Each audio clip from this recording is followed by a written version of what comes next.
السلام عليكم ورحمة الله وبركاته.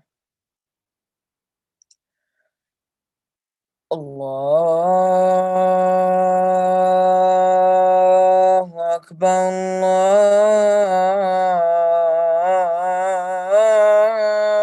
الله أكبر، الله أكبر، الله أكبر. أشهد أن لا إله إلا الله.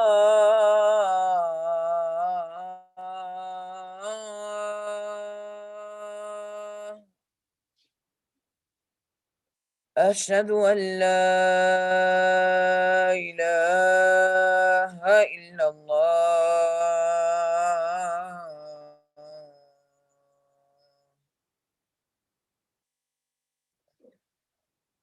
أشهد أن محمدا رسول الله.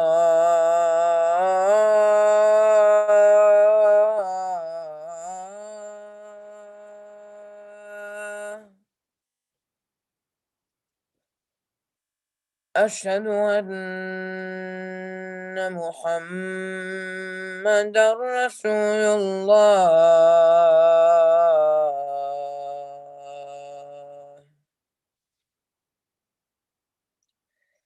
حي على الصلاة.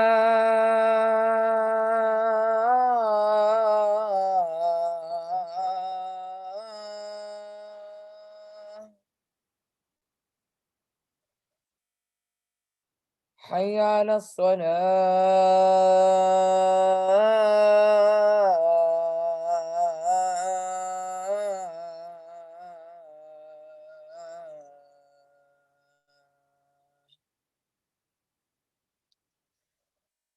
حي على الفلاح.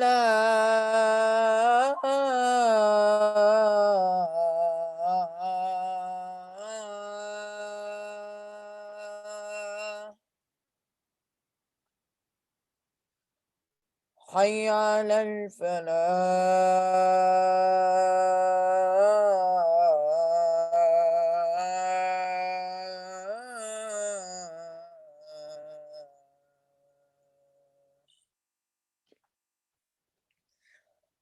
الصلاة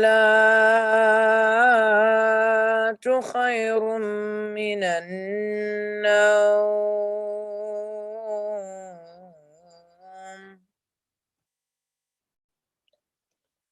الصلاة خير من النوم.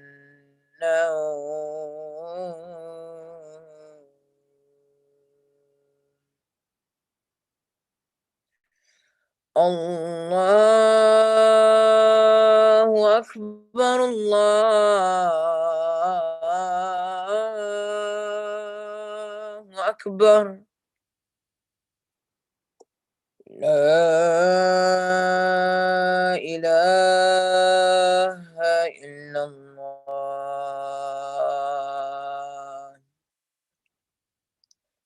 اللهم رب هذه الدعوة التامة والصلاة القائمة آت محمدا الوسيلة والفضيلة وابعثه مقاما محمودا الذي وعدته إنك لا تخلف الميعاد. بسم الله الرحمن الرحيم.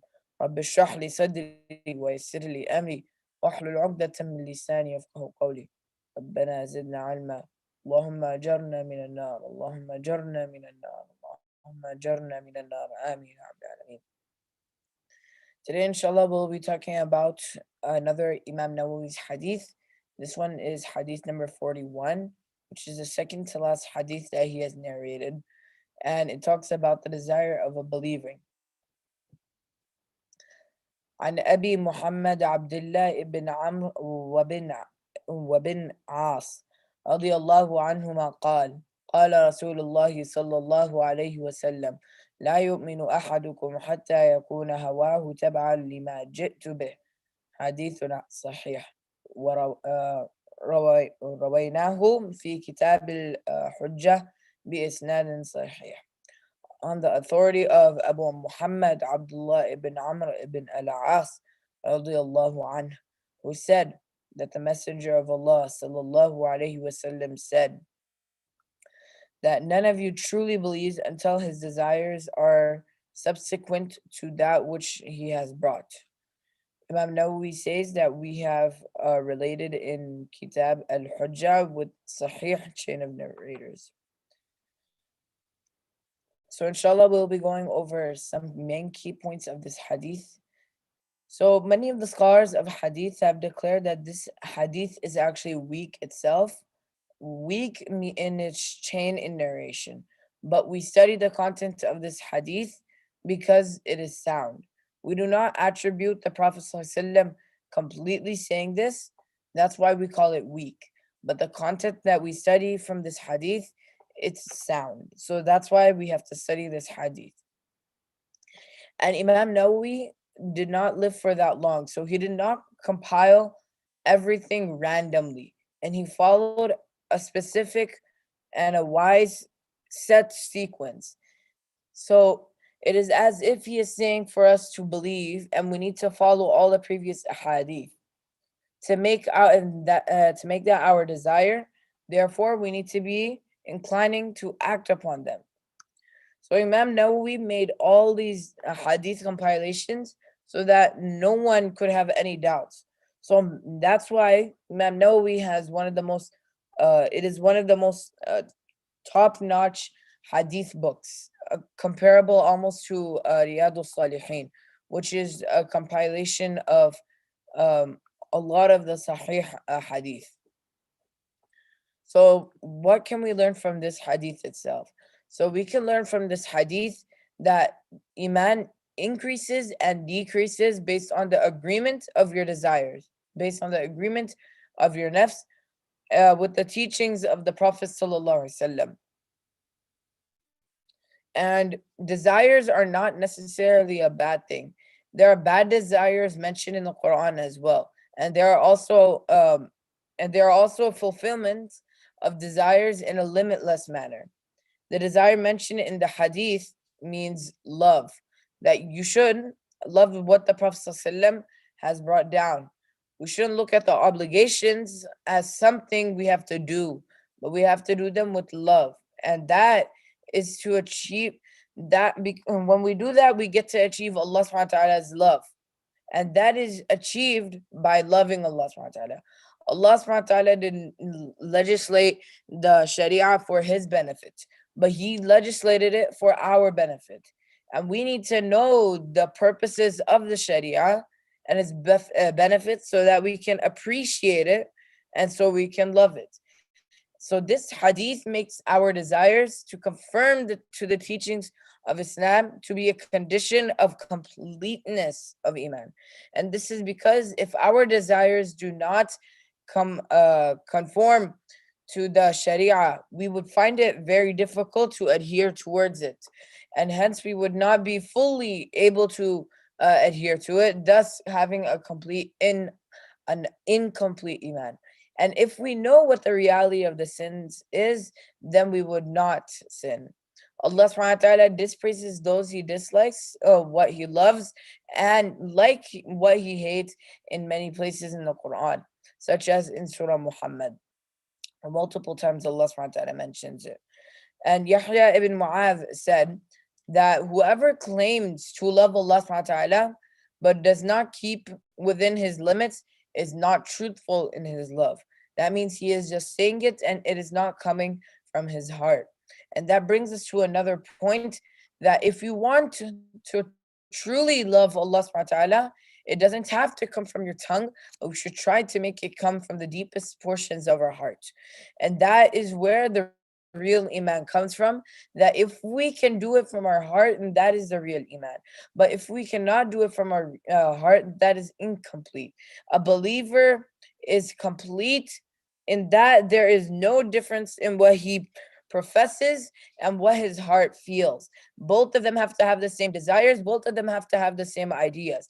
And the people of innovations are also called the people of desires, because in that they put they prefer whatever they love over what Allah subhanahu wa ta'ala loves, and this is how sins come upon.